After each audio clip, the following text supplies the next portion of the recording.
by myself. Blog Talk Radio.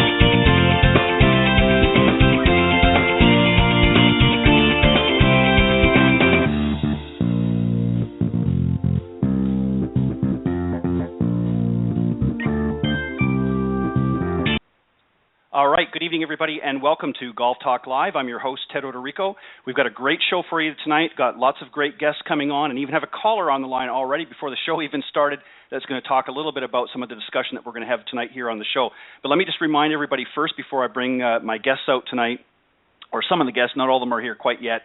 Let me just remind everybody, of course, we are live every Thursday night here on blogtalkradio.com from 6 to 8 p.m. Central normally. We're going to have a little bit shorter program tonight.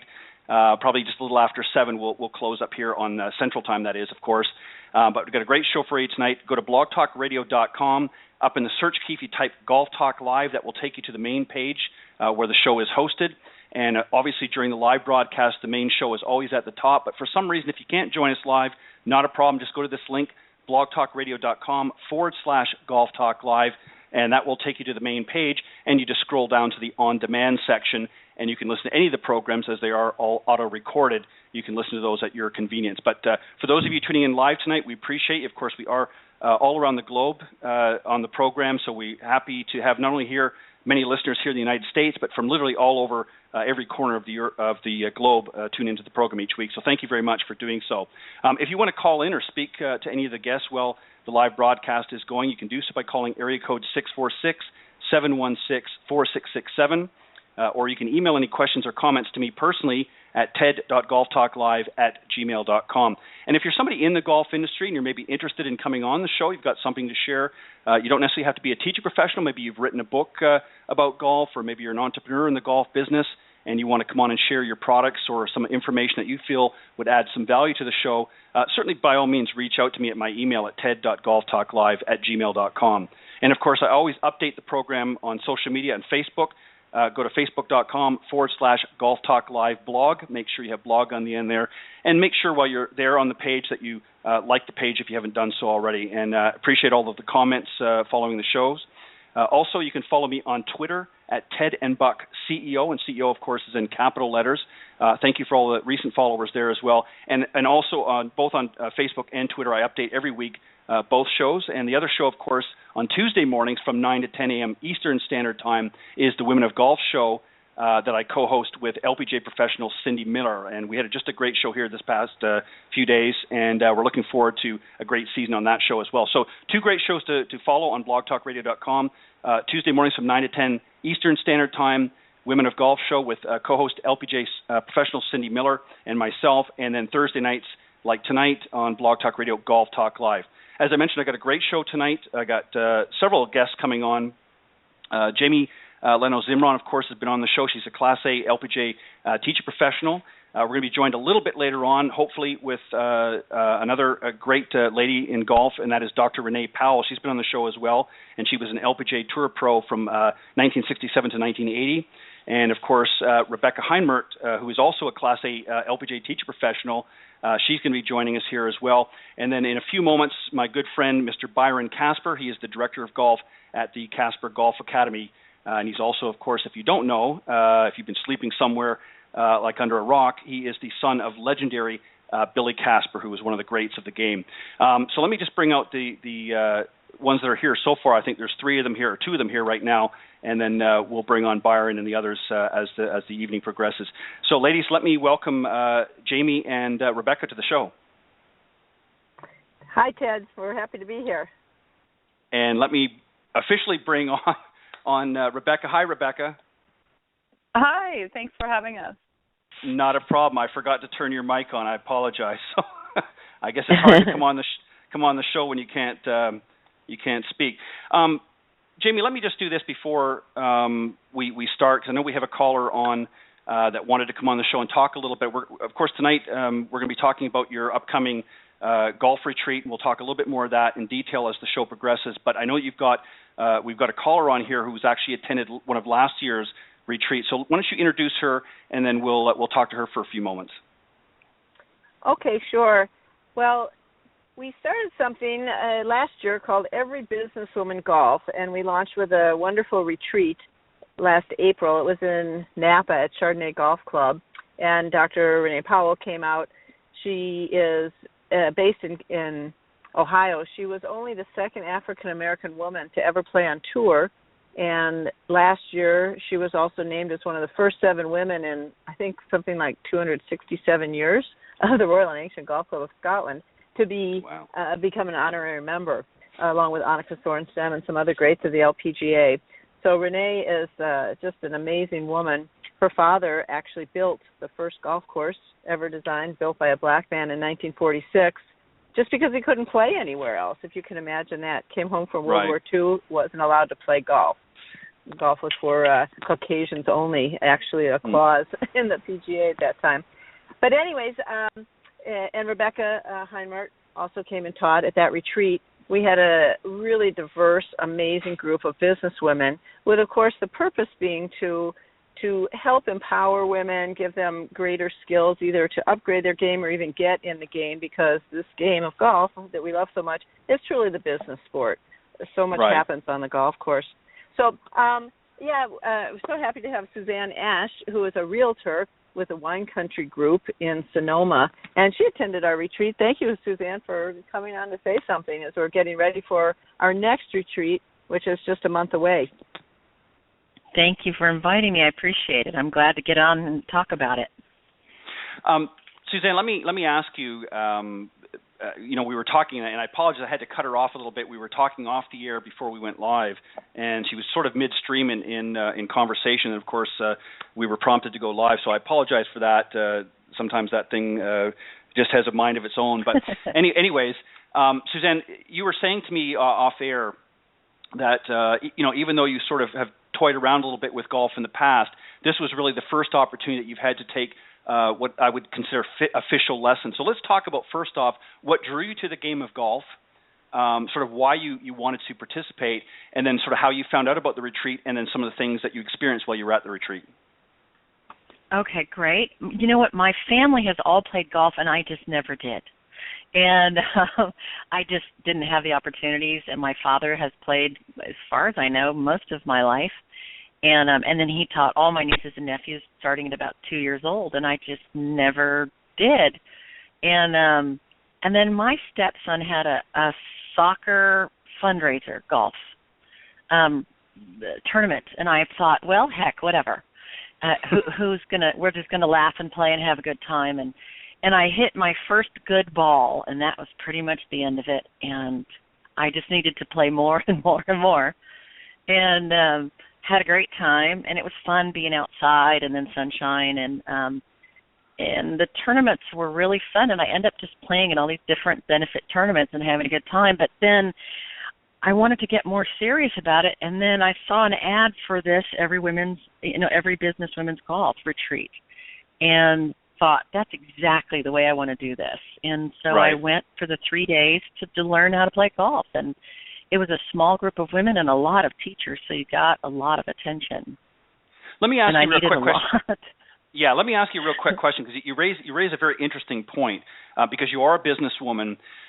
Were you a little bit apprehensive at first, not about the retreat, but just sort of getting involved? Because traditionally, as sort of Jamie was alluding to, it has sort of been, geared towards a certain demographic for a very long time. Golf has been very intimidating for a lot of people. And as a woman, did you feel a little bit at first, because it doesn't really seem to open the doors to everybody as much as some people would like to believe? Did you feel a little bit intimidated at first about sort of stepping out on the golf course?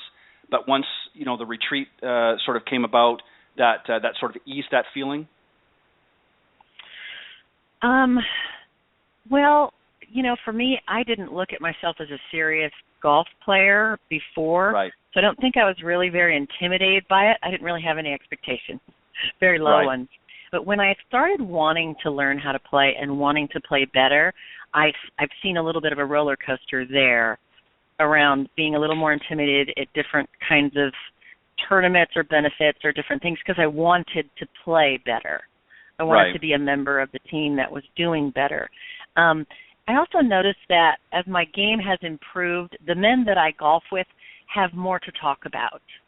Right. And women who've been playing for a long time, they have more to talk about. And so I'm more involved in who I'm playing with because they're not sitting there, I think, stressing about how I'm playing. Right. In that sense. And do you think a lot of business women, though, especially, those just sort of starting out, do you think a lot of them have that same sort of feeling, because they're maybe new to the game, they don't have really maybe necessarily, unless they're very athletically able to begin with, playing a lot of other sports, maybe feel it's a little bit daunting, if you will, playing in a group, because it's not something you're always doing by yourself. You're playing usually in a foursome or certainly a twosome, and quite often not. If you're sort of the low person on the totem pole as far as ability, it can be very, very intimidating experience, especially if you're playing with men who maybe play a little bit better than you do. You feel like you're sort of dragging them along. Did you get that kind of get that sense when you first started out? I picked up many balls to keep the game going when I couldn't play well enough to play with them. I've definitely not finished many holes. Right. And you just don't want to. You don't want to be that person. You just don't want to be that person that's keeping everybody slowed down. And I got to tell you something. That's a unique thing, believe it or not, with women, because women will do that. Men do not do that. They'll sit and they'll hit 100 balls before they'll pick that thing up. And that's probably why there's the real reason why slow play is out there is it's because of the guys. It's not because of the women. But that's an ego thing. But we'll get to that another show. But all kidding aside, Suzanne, talk about your experience with the retreat. So you came across an advertisement, for the retreat, and signed up and decided to give it a go. Tell us about your experience at the retreat. It was extremely welcoming, and everybody was very friendly. So I didn't have to worry about there were people who knew each other already and all that going on, but everyone was very welcoming. So you got a chance to kind of just relax and know that you weren't I think I might have been the only brand new golfer in that set. I think I might have been. So everybody was very nice and let me learn at my own pace. But there were so many golf pros there that we played a lot of golf. We got a lot of training. And then we would sit down and we would talk about business a little bit and how to market our business and how each of us markets our business and a little bit about each person's actual business interest. And so it kind of unified us on a different level than just playing golf. Right. Ted, Jamie, I want you... Can I? Yeah, go ahead. I was going to get you to jump in, Jamie. Go ahead. Yeah, I just wanted to jump in that, we had different levels of golfers. We had diversity in many levels. One included diversity of businesses and positions in their businesses, from CEOs and realtors, different people. We had a marketing director from a genetic research company. I mean, all kinds of interesting people. And we had age diversity. I think we were from 27 to 70 or so. We had black, white, Latina, gay, straight, and all ability levels, handicap levels. One of the things that Suzanne's reminding me of is that I spoke to a lot of people at that time and even now who are interested in coming to the retreat who have said to me they were concerned about not being good enough to even come to the retreat. And the purpose of the retreat is to help women who already have a golf game to play even better because, as Suzanne said, it's kind of like, you get along better having a better golf game. And then newer golfers who feel like, they're not even quite good enough to hang yet or to play even in charity scrambles and this sort of thing, to allow them to feel competent and comfortable enough. So that's really what we are part of our purpose in the retreat. And, we think we're doing a good job at that. Suzanne has told me some wonderful stories about how her competencies and her ability to interact and play out there really shot up from the retreat. Well, and Suzanne, let me just get you to add a little bit more here in a moment, but let me just say this first. As I was alluded to earlier, golf is really a journey. It's not a game that you're going to master. If you do, then you're going to be the top of the LPGA tour, because that's really the only way that you're going to be able to master the game is to go to that level. And even then, there's players that have played on the tour for years that will tell you will never master the game. It's always a lifelong journey. So there's going to be ups and downs and trials and tribulations. What do you think, and what did you learn at the retreat that will give you that motivation to keep going on, even in those dark times when you're just not, everything, all cylinders just aren't firing on the same at the same time? What's going to give you that motivation? That's something that you learned at the retreat. I think the two things that stand out for me in the retreat is that it's also a head game, that I need to get calm and centered, and it's a great way to stay calm and centered and almost meditative playing golf. But I think the other piece is just left my brain, of course. Hate it when that happens. That's okay. I did. It actually did just leave my brain. I love it. Yeah. Right. I love being out playing golf. That's what I took away from that, even when I was playing so badly.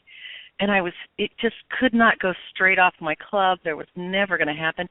I was having the greatest time. I was just having a great time. And even after not playing for a couple of months this year, and then getting back out in the last 2 months, I just realized how much I love it again. Yeah. And that's what I remember. It doesn't matter how badly I play. Right. Golf can actually be a kind of a love-hate relationship, because there's going to be moments when, everything's going to just sort of be working together and working smoothly, and you're just going to love it. And then there's going to be moments you're going to be out, whether, practicing out in the range or playing in an event, and nothing's going to work. And you're just going to think, why did I take this sport up? Or why am I out here playing? It's just nothing. And it's that type of relationship. But there's always something that sort of brings you back. I want to, before we continue on, ladies, I want to bring in, it looks like Byron's joining us here. So let me just bring on, I'm hoping this is Byron, into the conversation. So just give me a moment and we'll continue on. Good evening, Byron, and welcome to Golf Talk Live. Good evening, Ted, and thank you. Not a problem. Of course, I'm talking about Byron Casper. He is the director of golf at the Casper Golf Academy, and of course, son of the legendary Billy Casper, who won 51 tournaments on the PGA Tour over his journey. And Byron and I have become good friends here recently, and we're going to talk about some things as the show goes on about that. But Byron, welcome to the conversation. And Susan, I want you just to sort of pick up from where we left off. You were talking about some of the things that you learned at the retreat that will sort of help propel you as you continue your journey. I think some of the things about rhythm and smoothness of the golf swing, and I can have videos in my head, although I did take some videos while we were there, of just how the golf swing should be, and how there was a big difference between women and men's golf swings. I mean, at least what I can see even when I watch on TV. And so getting to watch Renee Powell and Jamie swing, and then, I see my swing on a video, and I'm like, okay, let's try to copy them. And right. So I think about these movements that Jamie taught that are along the lines of her, I want to say Zen beliefs, Jamie, I can't think of the word that is probably the right word, but have something to do with her martial arts training. Right. And so when I can't get my swing right, I put a golf club down and I go back to that rhythm, to that movement, this sort of swaying, so almost a dance move, but it's a rhythm, and it helps me get back to centered, and it helps me remember how to get my swing back in a natural flow and an even rhythm back and forth. So that one I keep all the time, even on the driving range and everywhere else. So perfect. Is that what you mean? Yeah, exactly what I meant. Let me bring in, of course, Rebecka, I want to bring you into the conversation. Of course, Rebecka Heinmert was originally from Sweden.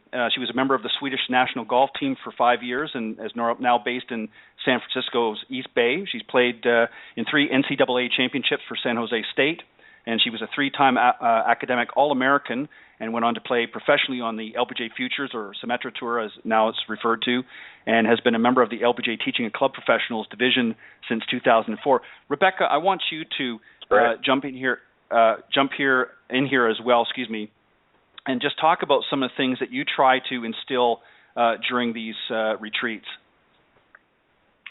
Yes. So in the spring, I was a guest speaker at the first one, and I did a little section on technology and golf and how we can use technology to get better and to practice with feedback. So I had my TrackMan out there on the range, and we worked with the TrackMan for a little bit, and we talked about ball flight and how ball flight is created. And which was kind of just an extra layer to what Jamie had already kind of set the group up for. So it really flowed nicely into the whole conversation about the direction of the swing and getting the energy of the swing to the target. Right. And we also talked about range finders and video and how you can use those tools on your own to kind of gain a better awareness and understanding of your swing. I think a lot of times we have an idea of what our swings look like, and because we have a feel of it, but then it's sometimes very different when we actually look at it on video. I know when I started using video a lot, that I was surprised of how my swing looked like, and at the time I was playing professionally. Right. So I think the more awareness you have in your swing, I think the better you're gonna play and perform. Right. Rebecka, let me ask you this. I want to say. Sorry, go ahead. I just want go ahead. to say that we had so many good times during the retreat. There were so many, photo ops, shall we say, because so many cool things were happening. But one that I loved so much was during the session that Rebecka did. Was she had everybody have their phones out and their iPads out, working in pairs, videoing each other. And, of course, it was just a great thing. And, of course, this empowers them to go home and be able to work that way so that they can see themselves, they can work with a partner and see what they're doing. And, of course, Rebecka and Renee and I, as the professionals, were roving and speaking with each pair and, helping them to see what are they really looking at. And one of the things that we try to do in the retreat is to give people a lot of information, a lot of vision about what are they actually looking for in the swing, as well as positions, also qualities, are they centered, are they swaying, are they balanced, are they connected, are they in sequence, is there an in-sync feeling, are they using their upper body and force too much, are they using their core, their lower body properly, what's happening with their footwork. All these kinds of things that they can see without having to be super technical, but that really gives them key points that they can be aware of themselves and actually see in a video without necessarily even having the professionals there when they go home. But that was just such a great morning, and to see everybody out there videotaping each other on their telephones and say, hey, we can do this now. Everybody can do this. Right, and I want to... That prompts me really to my next question. And Rebecka, I'm going to start with you on this question. Then Byron, I'd like you to offer some input as well, if you don't mind. Rebecka, speaking on the subject of technology, there's obviously a lot of people out there that are very technologically savvy, if you will. They're familiar with their iPads and they know how to use all of that in video and stuff. But there's a lot of people that are very, again, I hate to use that word, but intimidated by it. How do you sort of find a happy balance in using the technology and to help the avid golfer out there, but at the same time not overwhelm them with technology? How do you find that balance in your teaching? Well, I think being out on the golf course in a retreat setting is a little different than what I do on a daily basis. I actually work at an indoor facility here in Walnut Creek called the NorCal Golf Academy, and this is I would describe my coaching as very transparent, because a lot of people know a lot about golf, and we know a lot about golf, but that doesn't necessarily mean that they have an understanding of the dynamics that's going to create consistency in their ball flight. Right. So when I work with somebody at the academy, it's a little different than working on the range in a retreat setting. But I think it's only scary for about, maybe 5 minutes.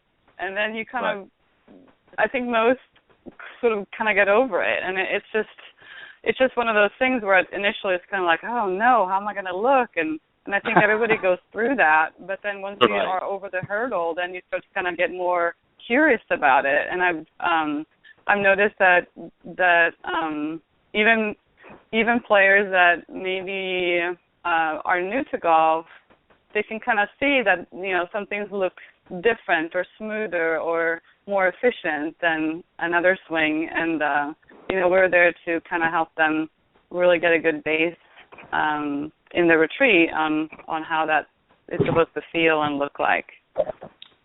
Perfect. And Byron, let me just approach this just a little bit different, sort of on a similar tone, if you will, but just a little bit different. Put this question. Sometimes I think, and you and I have talked about this off air before, technology is great, and I love it, and I think there's definitely a definite need in the industry for that.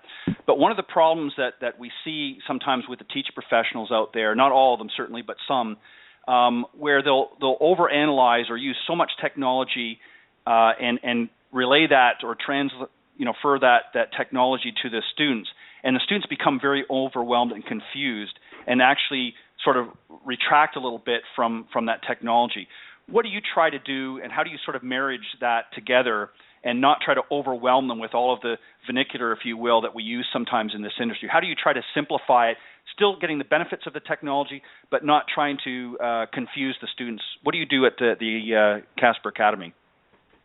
Well, I think personally, I'm in a very lucky position because, I learned the old-fashioned way how to club fit using a wax board and a tape measure, and then in my time in Scotland, I worked heavily with technology, and then with Golf Tech, heavy with technology, and now I'm really using a combination of both. I would say, to answer your question, though, the first question I asked. Nope. I'm not sure, but I think, Byron, we may have lost you. Yeah. I think we might have. Byron, I don't know if you can hear me, but it looks like that. Yeah, there it goes. Must have gotten a bad signal. I'll bring him back on, or when he comes back on here in a second. But Suzanne, let me just before we let you go, because I need to continue on with these with the guests here. But anything else that you would like to add as far as the retreat for those that are listening to the show tonight that you would like to recommend them getting involved with the Every Business Woman Golf Retreat? What would you say if you could sum it up in a few words for those listening to the show tonight?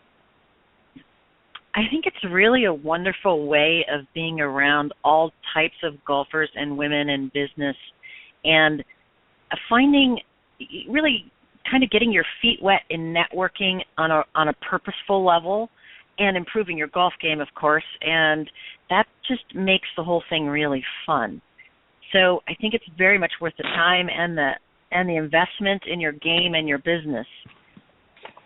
Right, and as you put in the beginning, this retreat. Right, and as you put in the beginning, it's not just all about playing golf.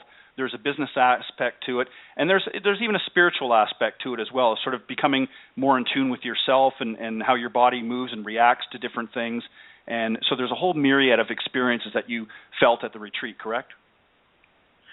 Exactly. I think women, and maybe this is what I kind of pulled away from my own experience, was that I needed to be purposeful about my networking with other women and just people in general as well. And golf, I wrote golf into my business plan after this retreat. And my broker was laughing, and he goes, "But you love it, right?" I go, "Yeah, and I'm going to do business on the golf course, and that's how it's going to be." And it's worked out really great. I've gotten several deals off the golf course. So, well, I would say it's a moneymaker for you, too. Well, exactly, and something that a lot of people haven't clued in yet, and hopefully as we continue discussions here in the program, people will understand.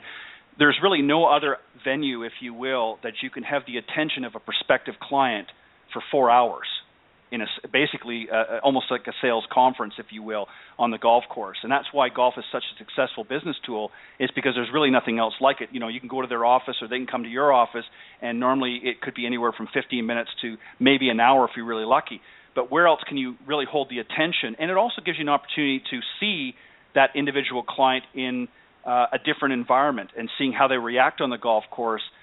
See whether you even want to do business with that individual. Sometimes, if they're whipping clubs around and are very disorganized, they may not necessarily be a good fit for your business. So sometimes it gives you a good handle on that as well. But Suzanne, I want to thank you very much for joining us tonight and for sharing your thoughts and input. And I hope that you'll continue to be involved in the retreats. And I think they're definitely great, and that's why I enjoy having Jamie and Rebecka on the program. And I'm still waiting for Byron to come back, but we'll continue the conversation. Suzanne, Ash, thank you very much for joining us tonight, and I hope you'll continue to listen to the program. Thank you, Ted. I will very much. Bye, Jamie. Bye, Rebecka. Bye. Thank you, Suzanne. Bye. For Thank you so much. Really appreciate it. All right. Bye-bye. Ted, Suzanne said a couple of things. I hope she can still hear this, but we should put into our marketing materials that she said, I wrote golf into my business plan. And right. It's a money maker too. And it's so important really because golf, the golf course, the clubhouse, these are places where doors are opened, relationships are begun, relationships are built. Ultimately, it's like a sales call, as you said. Deals even happen there. So much can get accomplished, and in a setting that's more relaxed and that actually is quite transparent in terms of finding out who you may be working with by how they play on the golf course.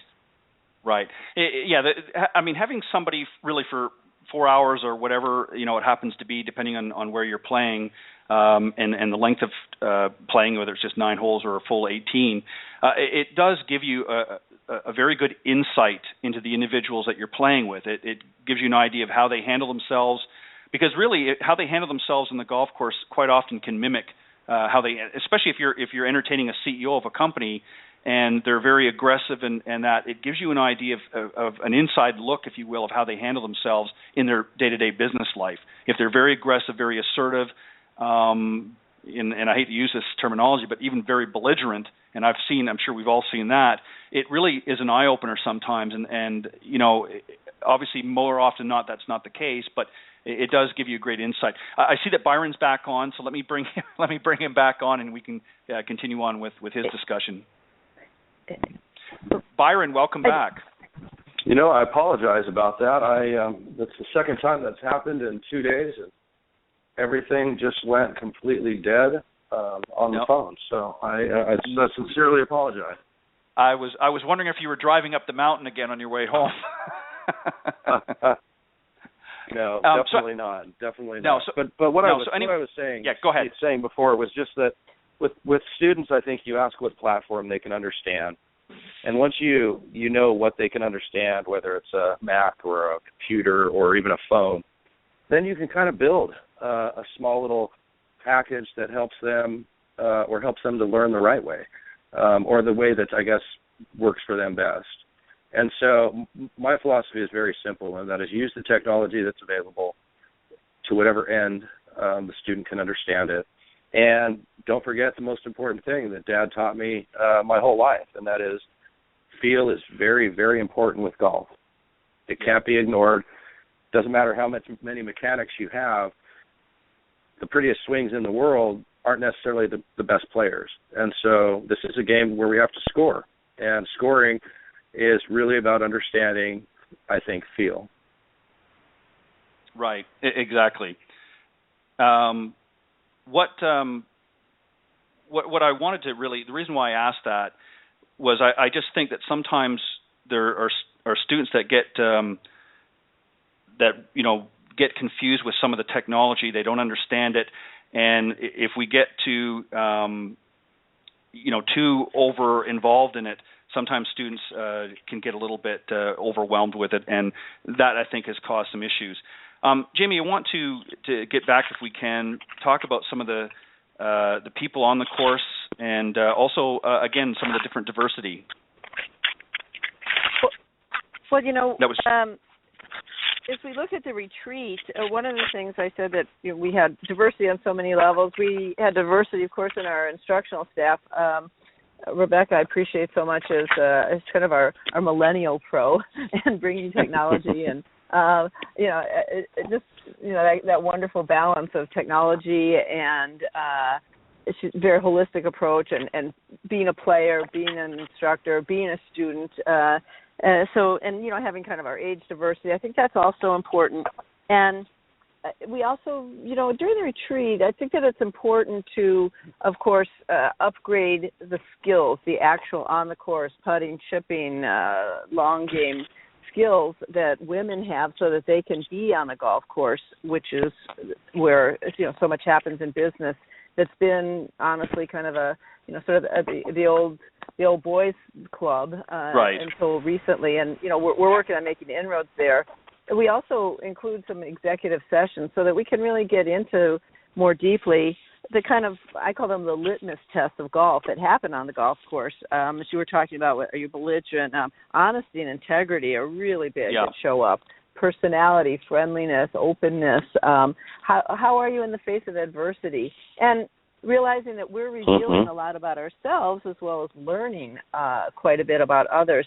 And these are things that I think every golfer needs and every business golfer needs. Women really need training and experience in this because, again, it's kind of breaking into the old boys club. And as Suzanne said, not necessarily having a lot of experience, prior. And that's so true. And, we've all sort of experienced that over the years in golf. I mean, as we look at the game unfolding today, there are becoming more and more different, diverse backgrounds getting involved into the game where for a long, long time that wasn't really apparent. And I think that's important. And one of the things, this is sort of what I was alluding to a little bit with Suzanne earlier about being very intimidated. I know, speaking personally, a lot of women that I've talked to over the years were very apprehensive about going out to a golf course, that, especially if they've never played before, maybe they weren't brought up in a junior program, and they were very uncomfortable with the idea because it really wasn't sort of a warm, fuzzy feeling that they were greeted with. And this is not really to knock anybody, but it's just something that was not really very apparent until now. And Jamie, you're working very hard as Rebecka and Dr. Renee Powell, and of course Byron as well, in trying to bring more women to the game. So let's talk about that. What are some of the things that you're trying to do, and what's some things that we can improve on as an industry in whole to really attract more women to the game? And Jamie, if you want to start off, and then Rebecka and Byron, to jump in. Well, I think the first thing is that golf needs to be more welcoming, as the business world does, to women, and this is something that is going on. I was just at the International Chair Conference. It's called Vistage International, which is an organization of executives and CEOs, and it was just the other day for over the last week in LA after the PGA show, and we're up to 20% of women executive chairs and coaches. So that means 1 in 5. That's a big improvement, and yet you can see how far there still is to go in that arena.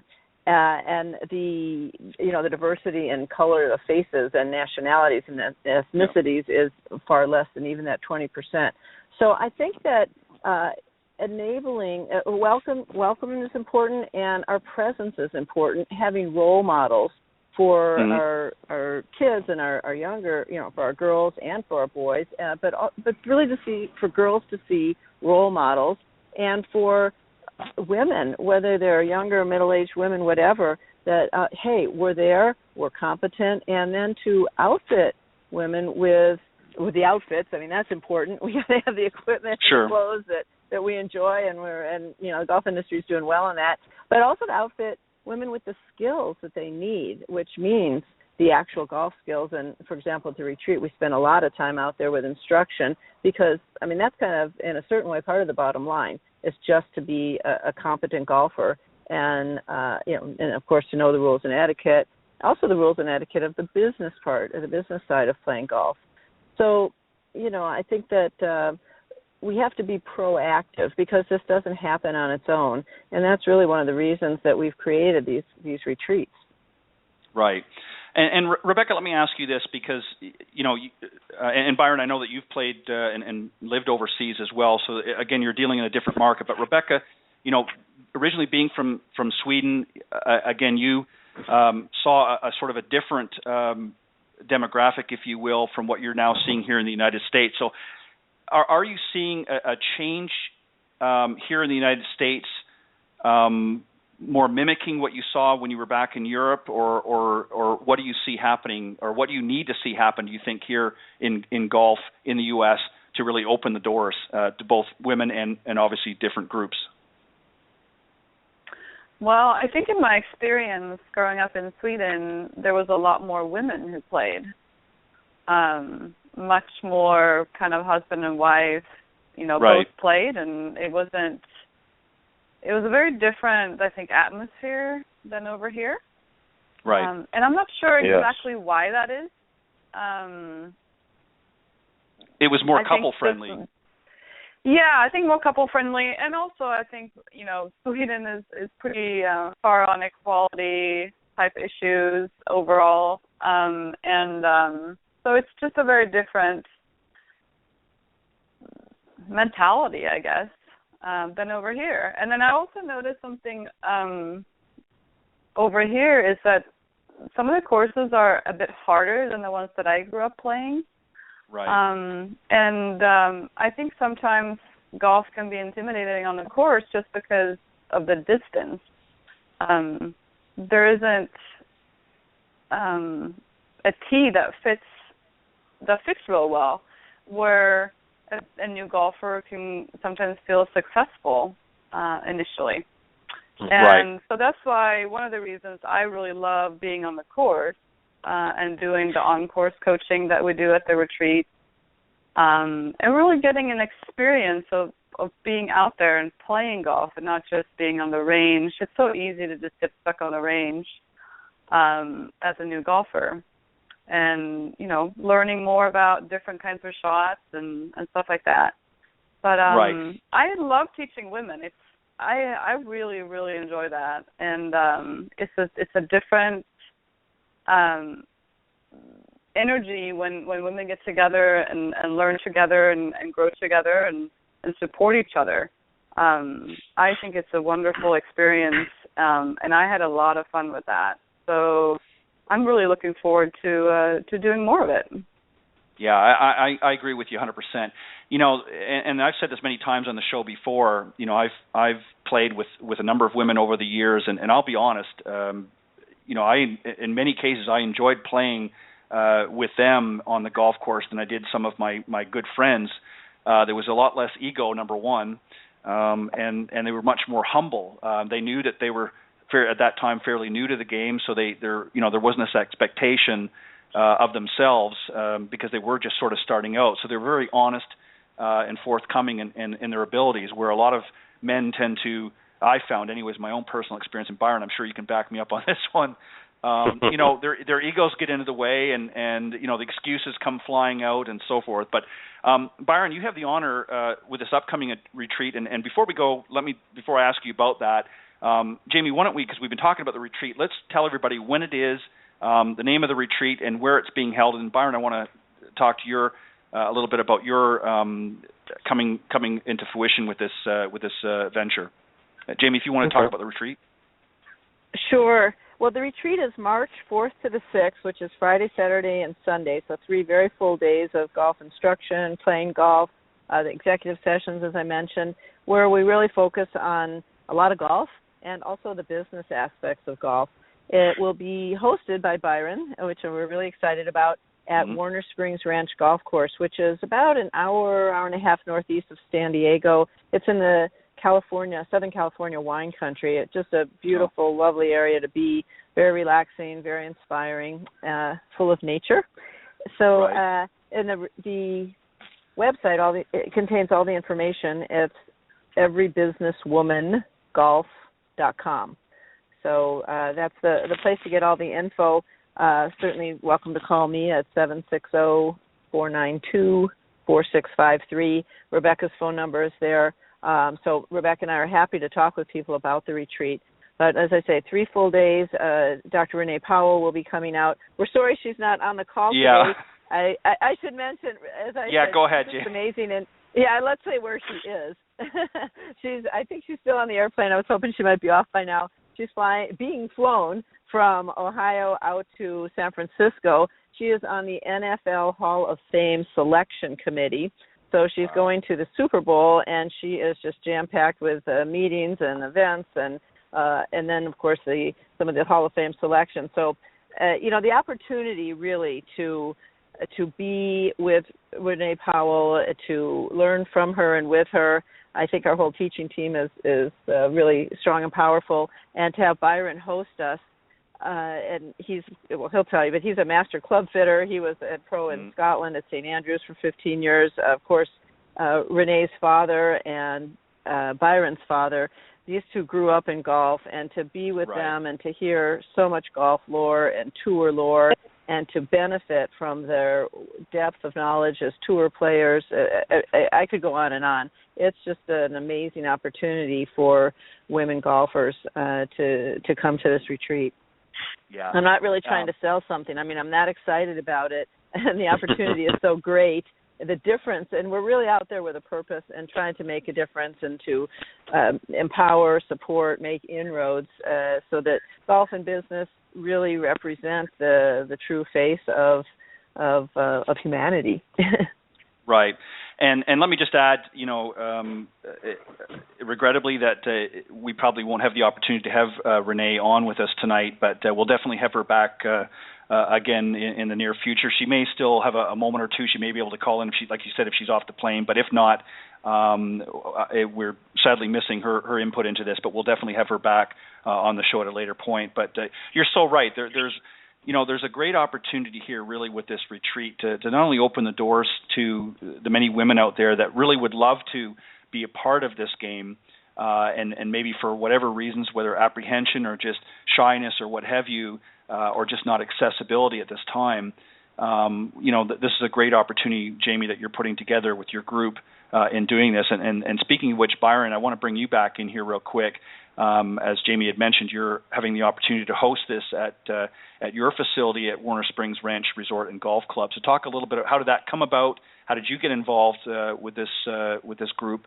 And what are you looking forward to the most with this upcoming retreat? Well, thank you, Ted, and thank you, Jamie. Jamie's one of my favorite people. I could listen to her talk all day. I think she's got so much knowledge. Specifically on things that I just, want to absorb. And I loved the last word you used, humanity, Jamie, because I think that golf, as we've talked about in the past, golf can, be directly compared to lots of different things, but it really is a sport that brings out character, that can work together in diversifying different people, putting them together, helping people grow together. It really is a wonderful, wonderful sport whenever you can go and spend 3-4 hours with somebody and understand that they are, understand their character, understand what makes them tick. And, I also have to say that in listening to this call today and your show, Ted, I feel really strongly that everything I've heard is really about knowledge, and knowledge really is power.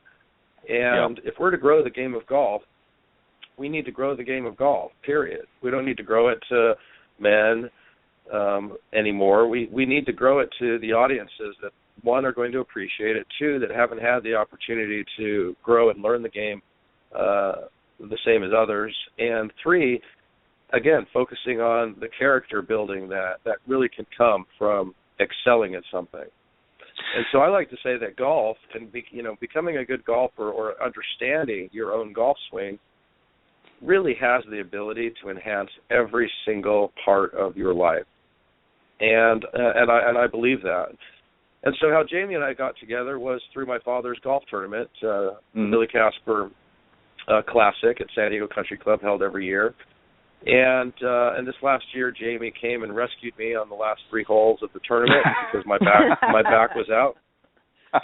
And she came and rescued me, played the last 3 holes for me since I couldn't even swing a club at that point.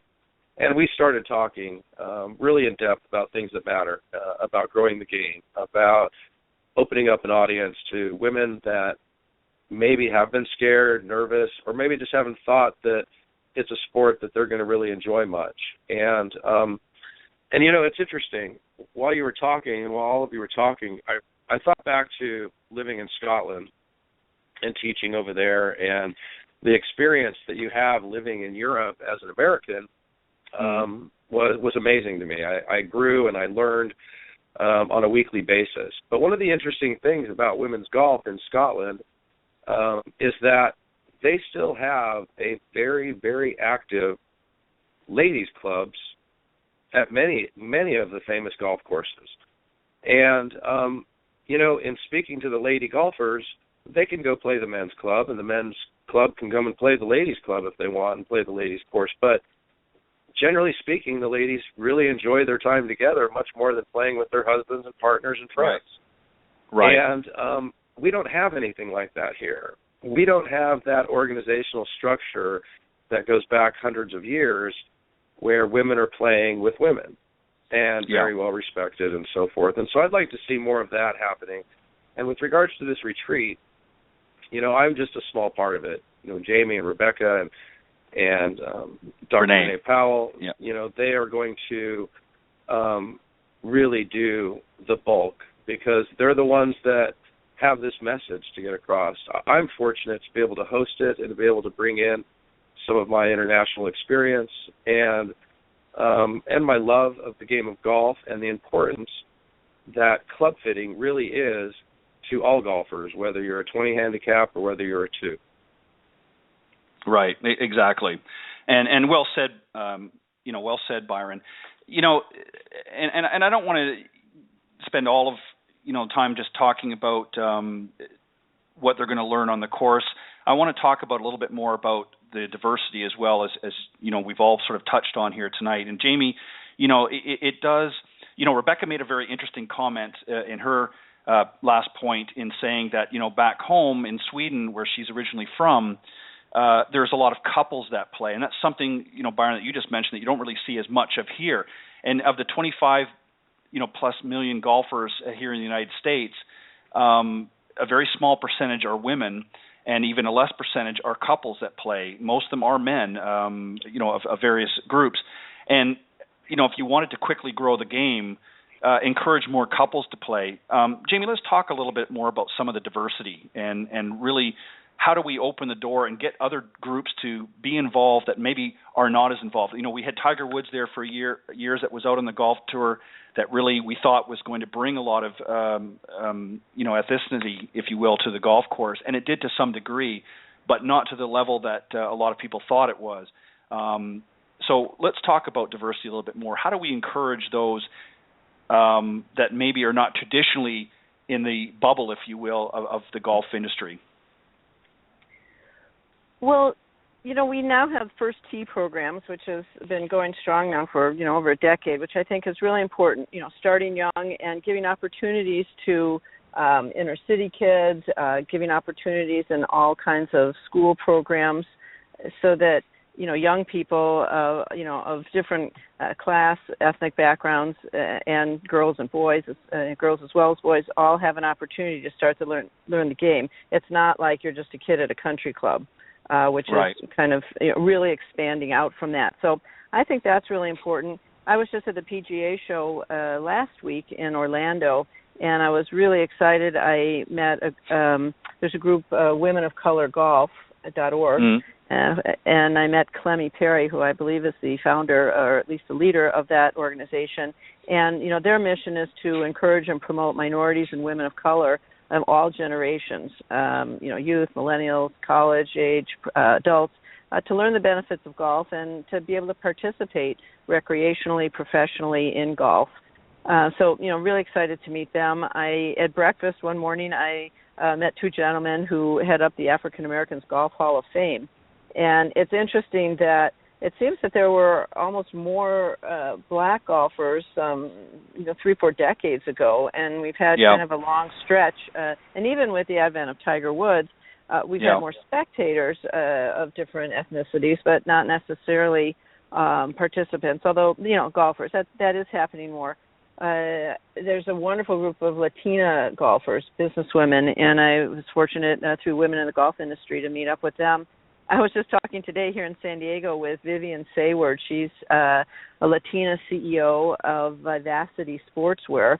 And, her mission is to, as she said, to outfit women so that they look, feel, and perform beautifully. Right.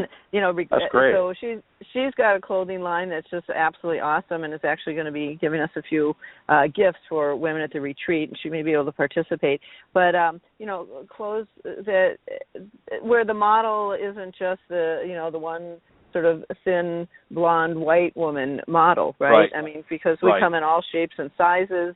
And golfing bodies are all shapes, sizes, ages, capabilities. And so, when we think of diversity, we're really just talking about life. However, we've had such a small demographic in golf for so long, and also actually at the top of business leadership. So, those things are all growing and expanding, and we're part of that, really, in creating those opportunities. And something else I just wanted to add, because I mentioned I was at this corporate conference last week, and I went to a wonderful seminar on diversity in business, and they made what they called, quote, the business case for diversity, meaning that there are a lot of studies now showing that when you have more diversity in your company, in your staff, and your management, that those companies perform better. You get different perspectives on how to solve problems. You have more appeal to a wider customer base, greater market share expands, more success in capturing new markets, and a lot of statistics, higher return on equity, higher sales, greater return on corporate investment. I mean, we talk about diversity as it's important because it's part of our life and our humanity, but there's a lot of solid business sense to it. There's a lot of social social progress that we're part of, and we're golf is ripe for that, right? It's not what the demographic is expanding, and that's so important because opportunities are finally expanding for more and more people, gender, race, et cetera, et cetera. Right, and it's That's interesting.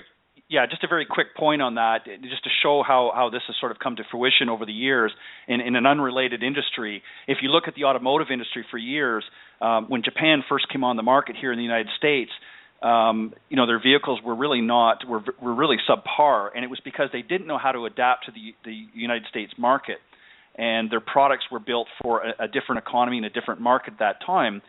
But once their company started to grow and started to diversify a little bit and started to understand, the Western market a little bit better, their products have obviously, as we've all seen and witnessed over the years, have become, incredible. I mean, the Japanese market in the automotive field has done it. And I think the same can happen really in any market, golf included. I think that as we diversify and become more, expand out not just to women, but to different ethnicity, excuse me, my tongue's tied tonight, but also different genders and so forth as well. And I think that it's just, it's something that we have to be willing to do and take the initiative. And unfortunately, the mentality is, well, we're going to sort of set the tone here. One of the things that disturbed me a little bit recently is was watching on the Golf Channel, and they've been, of course, Jamie, we talked about this off air a little bit, and we don't have time, unfortunately, to get into a whole conversation about it, but we'll do it another time.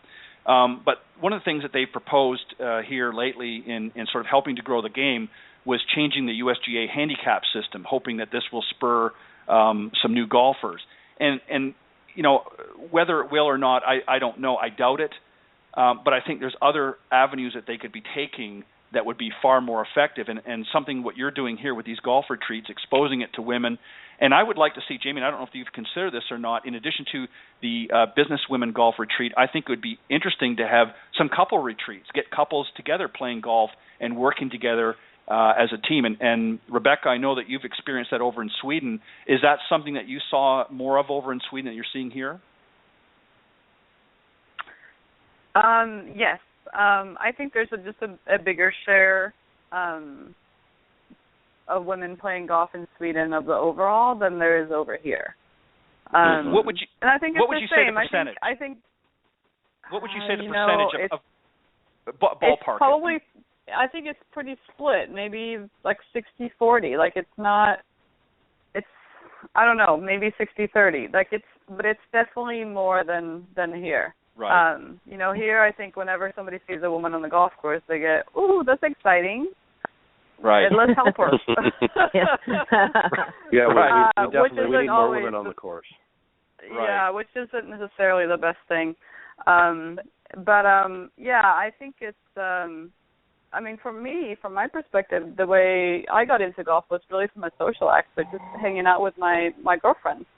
We would just yap and yap and yap, and we had so much fun just playing golf and being on the golf course. It was very much a social thing for me initially, and then as I got a little older, then I got really competitive. But definitely. Yeah. And you approached it from a competitive standpoint. Sorry, go ahead. Go ahead, Jamie. Just to your suggestion, we definitely have on the drawing board couples retreats and ways to. Every businesswoman golf has obviously got a strong focus on women in golf, but also for men. And I do want to say that men can get involved in this retreat, and businessmen, by sponsoring, a financial contribution that can help to sponsor a woman or some women or to bring some women in your company. We have some of that going on so that they can it's an investment in your female employees and, and leaders, executives in your company to send them to this type of training. This is a training retreat. And so that's actually a real investment. And it also helps to afford opportunities to more women. Yeah, I could see this being a great advantage for companies to, the companies have always been sort of looking for ways to enhance their employees' contribution to their companies. And men have known this for Byron, you can attest to this. Men have known this for years, that golf is a very valuable business tool. But this is something that's still fairly new to women. And I think it would be at the behest of most of the male executives out there to encourage their female employees to get involved in a program like this, because it's to their benefit, not detriment, but rather their benefit. Getting the women involved in these. Ted. But is it not true, though, Byron? It's very true. In fact, I've been thinking that for the last 5 minutes. The one thing that we haven't touched on, and I know we don't have time to, but it really comes down to getting more women out on the course and using golf as a tool. But at the same time, you can't forget that we need men, executives, owners of companies, your regular average guy. We need to make the golf world friendly for women and not scary, and treat them as equals and give them the same opportunity to go out and kick our butts with the handicap system as we would our friends. And that's something that I don't think we can forget about. It's not just bringing women out on the course. It's also taking a step forward as men and saying, yes, this is something that we'd like to have and be part of and grow the game as well as grow relationships in our company structures. So I'm glad you said that. Well, I just think for a long time, and I've said this many, many times, I'm going to try and keep this as brief as possible because I know we're really limited here on time. But, one of the purposes of my program, besides giving an opportunity to voice, things like the retreat and other things and opportunities like that for discussion, was really to get the discussion going. There's a lot of great programs out there. I enjoy watching the Golf Channel. It's interesting to see, great guys like Michael Breed and so forth out there helping to grow the game in their own way. But one of the things that I've noticed on the Golf Channel here lately, and I'm going to be very careful in how I edit this here, but most of the images of women that they're showing on there in today's market are young, sort of scantily, and I hate to use this, but scantily clad, and sort of one demographic of women. It's not a true depiction of women. And I think, I would like to see some of the legends that, Annika certainly comes on here every once in a while, but, when was the last time you've seen Nancy Lopez? When was the last time you've seen, some of the representatives of the Legends Tour on the Golf Channel, unless there's something specific that's being promoted? And that's a shame. These people have a lot to give back to the game, and they would be more than happy to do it. Cindy and I just had a great discussion this week with a professional, Jane Blaylock, who is the president and CEO of the Legends Tour. She has access to all of the great legends of women's golf. And when do you ever see that on the Golf Channel? Not very often. And that's a shame. If they want to grow the game, that would be a great start. But Jamie, I want to give you an opportunity again to talk about this upcoming retreat. Let everybody know how they can, when it's going to happen, and so forth, and where they can get more information on it. Well, thank you, Ted. Just go to www.everybusinesswoman, WOMAN, everybusinesswomangolf.com. All the information is there. Registration is there. Our phone numbers are there. If people have questions, want to talk. We have a special code. Rebecca can let us know so that people from listening to the show can get $100 off the price of the retreat. And so it's March 4th to the 6th, 1 month from now, at Warner Springs Ranch Resort. And again, Byron is hosting that. It's just a beautiful facility, and we'll be staying in Julian, which is the B&B capital of Southern California. And again, we certainly want women to sign up. Bring your friends, and men who really are excited hearing us today can certainly help to sponsor any of their employees or staff, or just make a contribution. We have women who want to come, and having some scholarship money is certainly a very helpful thing. So all these opportunities are there. Perfect. Well, I want to thank all of you, and let me just, before we close off, I've got to wrap it up, but let me just remind everybody that in a month's time, the Every Business Women Golf Retreat, which is going to be from March 4th to the 6th at the Warner Springs Ranch Resort and Golf Club, which, again, as you put, Jamie, is going to be hosted, if you will, by Byron Casper and his great staff at the Warner Springs Resort.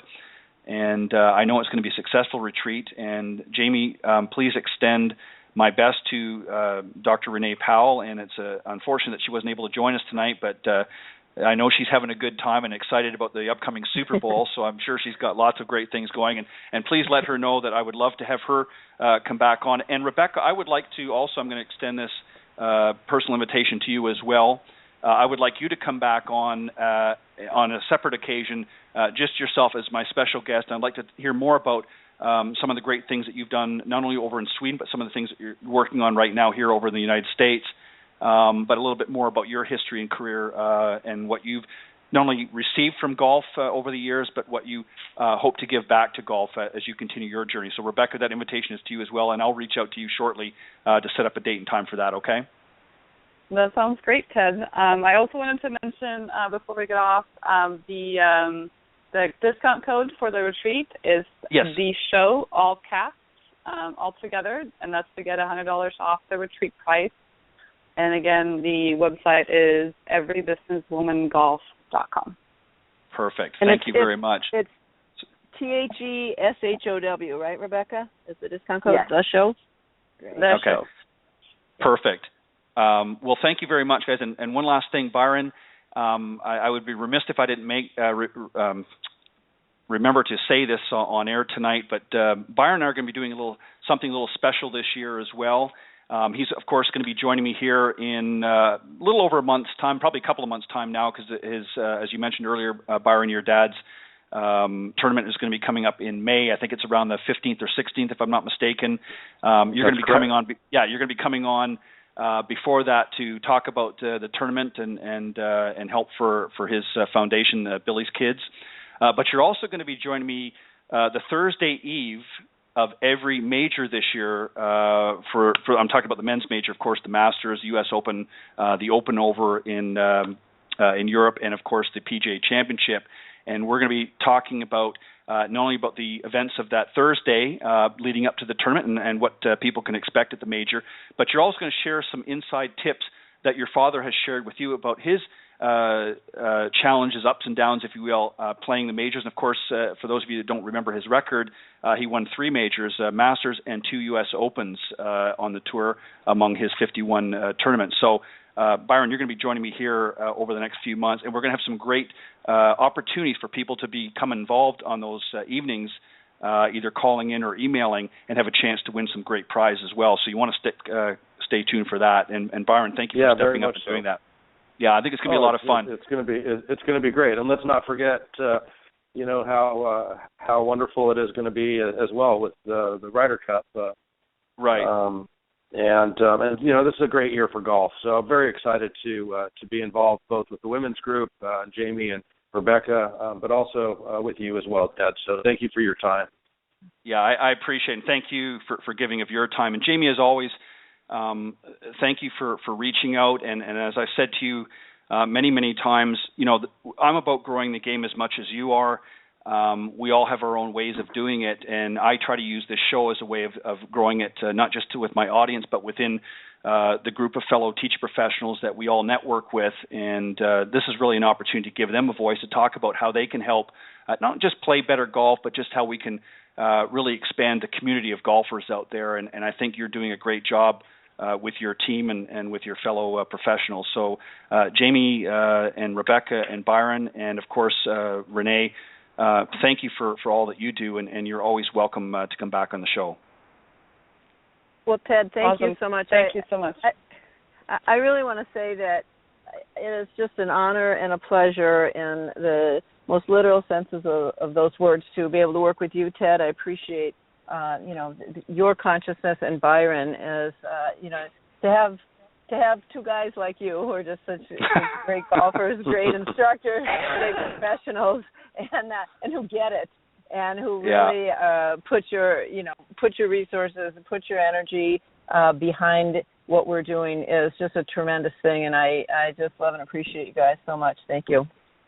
Well, you're quite reciprocated. We love you too, Jamie, and love what you're doing for the game, and can't wait to meet Rebecca and hear more about golf and Sweden. So. All right, sounds awesome. I'm looking forward to it as well. Well, and we can't wait to see everybody soon in Southern California in a month. Sounds good. And Jamie, I'll be more than happy to continue to promote it through my social media networks as well, and I'll continue to plug it each week up until the event as we get a little bit closer, just to give you a little extra push. But thank you for coming on and sharing tonight a little bit about golf and a little bit about some of the diversity that we're still facing in golf. And I mean, this is a discussion that we can continue on at another time. So maybe we'll all get back together here on the show in a future show and talk a little bit more about some of the things. We've talked about some of the diversities out there, but we really need to talk about some of the things that we can do to really open those doors up. So we'll continue the discussion at a later time. But ladies and gentlemen, thank you very much for joining me tonight on Golf Talk Live. And Byron, I'll be in touch with you real soon about some other things that you and I have got in the fire here. But thank you for coming in and joining in the discussion tonight. Oh, it's been my pleasure. I absolutely love the energy that I feel in this group. And so thank you all very much for including me and for allowing me to, to be part of this wonderful adventure and do something good for the game of golf. And one last thing, Jamie, before I let you guys go, I noticed a sort of a correlation with the events, because I think last year was near was up in Napa. Was that correct? Yes. Mm-hmm. And this year is down in Sonoma? Well, we're down near San Diego. Or San Diego, but near wine country, right? Yes, yeah, we're keeping it close to the wine country, and Byron has hooked us up with some of the nearby wineries, and we'll be having a great banquet with some wine tasting, and there's so many other activities and places around. You can go sail planing and kayaking. Right. And, the area we're going to, if people want to add a day or two to their retreat. But yeah, the wine. It seems like wine and golf. And people love it. Women really love it. So and we wanted to give the opportunity in Southern California as well as Northern California. So Perfect. good catch there. Yeah. Well, hey, listen, it doesn't take a lot to usually get past me, but that one I wasn't letting go by.